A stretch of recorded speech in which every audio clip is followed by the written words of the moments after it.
Oy! Ikaw pala. Tambay ka muna dito. May sasabihin ako. Huwag ka muna kaalis. Sasabihin ako. So, ako nga pala si Janeline Taraya. So, today, I'm gonna be sharing one Bible verses. Oh! Huwag kang ma-bored. Stay ka lang dyan. Stay ka lang. So, I'm gonna be sharing a Bible verse from Romans 5, verse 8. But God shows His love for us in that while we are still sinners, Christ died for us. Kasalanan ka ba? Ako, oo. I'm a sinner. But I can declare that He is my God. Sobrang mahal tayo ng Panginoon. Yung tipong araw-araw man tayong magkakasala, araw-araw man tayong malulugmok sa mga makamundong bagay. Pero araw-araw niya din papadama sa'yo na mahal ka niya. Araw-araw niyang yayakapin niyang mga kasalanan mo dahil sobrang mahal ka niya. Ganun tayo kamahal ng Panginoon. Imagine, madaming bagay para hindi ka mahalin. Madaming bagay para sukuan ka ng tao.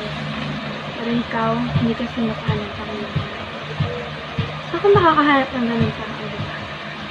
And lahat naman ng bagay na ginagawa natin, alam natin na may consequence.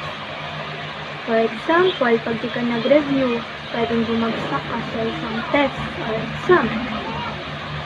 At ang sabi sa Bible, ang kabayaran ng kasalanan ay kamatayan. And alam naman natin na kapag tayo namatay, dalawang babagsakan natin. It's either heaven or the hell.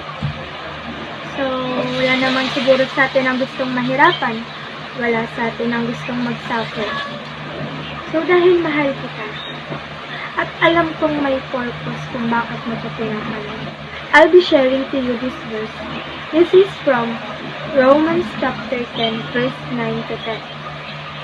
Because if you confess with your mouth that Jesus is your Lord and believe in your heart that God raised Him from death, you will be saved.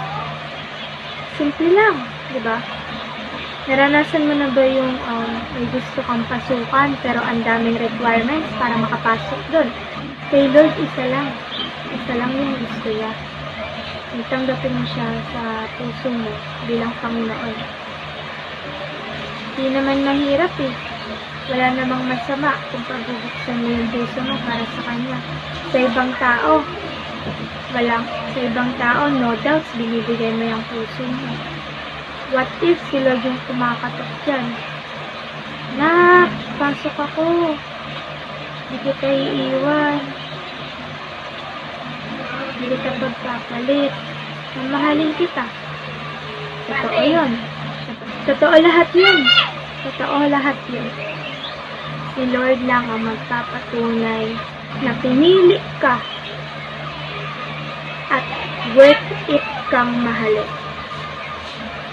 Ako kasi hindi ako madamot eh.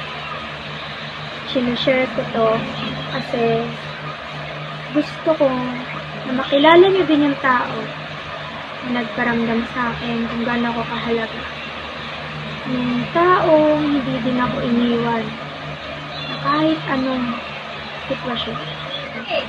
Mahal na mahal ka ng Panginoon at ngayon gusto ka niyang maligtas. Walang ibang gusto yung Panginoon kundi ang makapiling ka. Ikaw ba, gugustuhin mo bang makapiling siya? Ako kasi oo eh. Kasi sabi doon, diba kanina, kahit makasalanan ka, sobrang mahal ka niya. Alam mo kasi, yung kasalanan natin, unlimited eh. Hindi siya mauubos. Pero, yung pagmamahal ng Panginoon, mas unlimited pa sa unlimited. Kasalanan mo, sinlaki man ng barko yan, sinlaki ng Titanic, yung pagmamahal at pagpapatawad ng Panginoon, sinlaki ng karagatan na inaandaran ng Titanic ng kasalanan. Diba? So, iniintay ka lang ng Lord na papasukin siya sa puso mo. Kasi gusto ka niyang maligtas. Gusto kitang maligtas.